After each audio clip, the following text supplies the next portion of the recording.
and welcome to Something Witchy, a Sabrina the Teenage Witch rewatch podcast. I am Lara Cotter. And I'm Skye Orchard. And happy Thanksgiving! Day after. Yay! Day after. Happy Black Friday! Capitalism! Woo! Also, I guess happy just Friday in November for those of you who don't live in the U.S. Or who choose to not acknowledge Thanksgiving or anything like that. I know Thanksgiving has problematic origins, but it's my favorite holiday. Is it because it's the same week as your birthday? That is definitely part of it. And sometimes my birthday's on Thanksgiving. But it's also the togetherness and food of Christmas without the stress of wrapping presents, putting up decorations, running around like crazy. It's the nice, calmer version of Christmas for me. Okay. So when you go to Thanksgiving with your family, Skye, what is your role that you take on? Or do you bring something? What's your stereotypical family role? That's a good question. I'm one of a kind. I don't fit a mold, Laura. Okay, but if your siblings were to describe oh, every year Skye does this, or Skye says this or brings this or something. My grandma tends to set out a puzzle and I sit there and I complete it and ignore everyone. Great. I also help clean things up and that's nice. Carry things. Use my muscles to fold chairs and tables. All right, so grunt work. Yeah, grunt work and puzzles. Love it. Good for you. You're being helpful, but staying out of the way, staying out of the drama.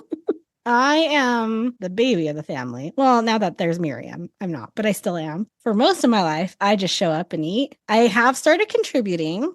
So now I'm in charge of rolls every year. Oh, rolls. I make the Lion House rolls. They're so good. Have you ever had Lion House rolls? I've never heard of a Lion House roll. Does that mean I've had them? I don't know. Have you ever been to the garden or the roof restaurants at the JSMB? No. Okay. I'm going to save you a Lion House roll this year. I will make another batch for Christmas too, because my mom's like, it's too many. I'm like, I will eat a dozen of these by myself.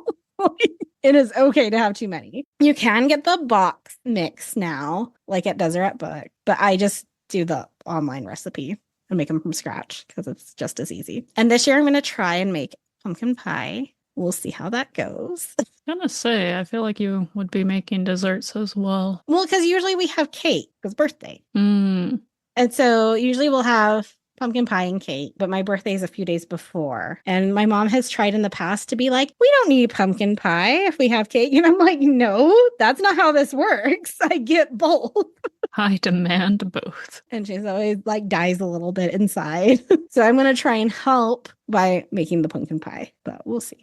All right, so we have a little Thanksgiving mini-sode so that if you're spending time with your family, you don't miss second to last episode. So we have a list of stereotypical Thanksgiving guests, and we are going to assign Sabrina characters to this list. Did we decide if we're sticking to season 2 or are we doing any character? I managed to do everyone except one as season 2 characters. Okay. I have one that I think I'm going to disagree with you on. That's the season 1 character that you have for a season 2, but we'll get into it. All right. So our first character is the mom who cooks all the food. That is Zelda, solely because she would not allow anyone else to do it because she is so OCD. Yeah, it's absolutely Zelda. The dad who watches football, but then gets applause for just cutting up the turkey. I decided Mr. Kraft for this one. We could also say Drell if we're going to go season 1, because I feel like Mr. Kraft kind of bleeds into the next one, which is the racist uncle.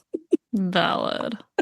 Okay, so for racist uncle, you have Roland and Creepy Mouse. We have multiple uncles. I will say, I will propose this to you. We could do Mr. Kraft as racist uncle. So I did my list and then I was searching on the internet to see if there was anything I was missing. And a lot of people said sexual predator uncle, and I didn't include that one. Oh. But Roland and Creepy Mouse would definitely be that uncle. That they are. Or I think they did quote, funny uncle. The uncle that's not allowed to be alone with the children. Our drunk aunt. I put Mrs. Popowski. I'm going with Hilda. Hilda, okay. Because to be around these people, Hilda absolutely needs to be drinking. I don't necessarily agree, but... No, Milady. Milady is the drunk aunt. Yeah, I definitely would put Milady if I wasn't trying to make myself I wanted to see if I could do a season 2. The youngest sibling that just brought napkins or ice. I put Miss Quick because has enough social anxiety. She would overthink things and not be able to figure out what to bring besides something very simple and easy. Who am I gonna do for this one? Not that I have to do differently than you. I feel like it's more fun if I do differently than you. I'm gonna do Emma. Remind me who Emma is.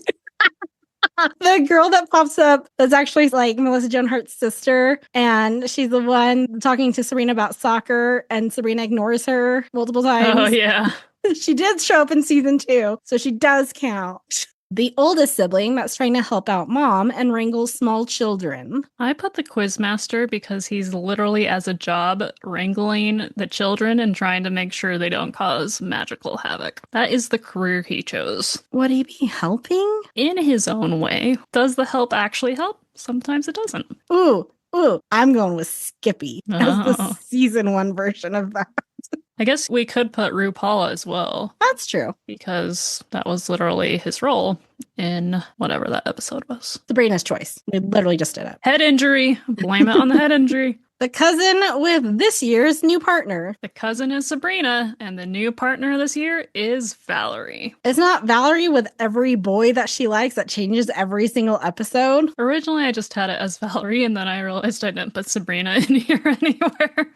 So figured I should probably have Sabrina somewhere. I think I know where I'm going to put Sabrina. The grandpa who starts every story with "back in my day." Put Mama, because she would be annoying and make up lies about the magic book back in her day. I'm going to say the talking car. Valid. Lots of comments about his ex-wife. Yep. The passive-aggressive grandma, specifically your dad's mother, who makes snide remarks about the food. I put Salem because of his snide and quippy remarks. I'd initially put him as the very last one, but then realized it didn't fully capture his sarcasm like passive-aggressive grandma does. I remember who I was going to do as drunk aunt, but she can also go here. Mrs. Chesler. Mrs. Chesler could be drunk aunt or passive-aggressive grandma. The lovable grandma. I put Dashiell because I just like him and Sabrina. Yeah. Which I guess is next episode, technically. Spoilers. I feel like doing Granny is too on the nose. I will accept Dashiell.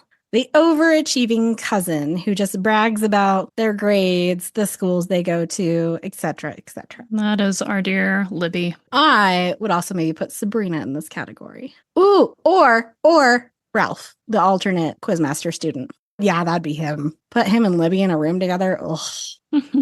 The screaming nibbling. There's no way this can't be Amanda. Yeah, it has to be Amanda. The grandpa who naps the whole time. I put Bob/Santa Claus because that's literally what he does in that episode. I mean, that could also be Salem. Salem would love to also just eat food and nap the whole time. That's true. The social justice cousin who is usually the child of racist uncle. This is where I put the season 1 choice I had of Jenny, rest in peace, because she was very social justice. But I do feel like we could slot Ralph in here as well. I'm looking through my list to see if there's anybody. I think I wrote this up 2 hours ago and I can't remember who all these are. Yeah, Jenny. Has to be Jenny. There's no one else. It doesn't fit anybody else. The aunt who brings a weird side dish that no one eats. Now, this is where I slotted Hilda because she would make this crazy out of the world dish that no one wants to even touch, but she thinks it is a laugh and a riot. That's fair. I'm also going to say Cupid. Okay. Cupid would lace that food with something. The kid who will only eat rolls. I put our dear nerdy Gordy here because I just think his brain would click with a really good roll, say a Lionhouse roll, and he'd just obsessively eat just that. I like that, and I don't have any other suggestions, so yes, I agree with Gordy. The aunt on a new diet. Has to be our newly vegetarian Wicked Witch. Oh, clever. I was thinking Marigold. Because Marigold would absolutely talk about her diet and not shut up about it. I'm doing Pilates now. I'm doing South Beach diet. I can't eat that. It has carbs in it.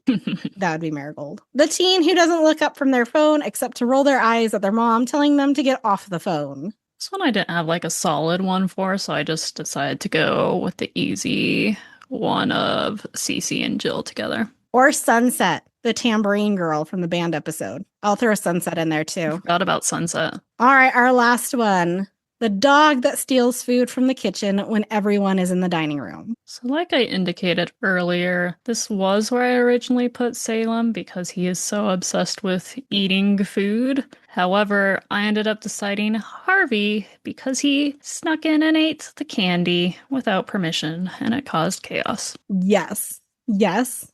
Yes. I also want to say the magic termites that ate the furniture. Oh, yeah, the termites. I think those go together. Well, thank you so much for listening to this mini-sode, Thanksgiving themed. And for those of you who celebrate, I hope you had a fabulous Thanksgiving and you ate a lot of really good food. And I hope nobody got food poisoning.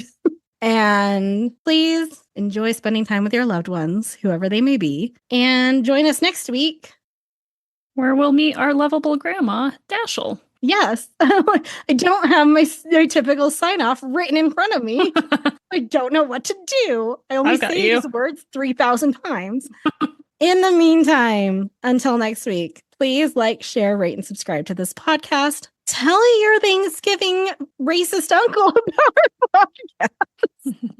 Recommend it to the family members you recognized on this list. Send them this episode and be like, you're mentioned at a minute 45. Savage. Oh, man. You can email us at somethingwitchypod@gmail.com. You can follow us on Instagram at somethingwitchypod or TikTok at something.witchy.pod. Until next time. Stay magical.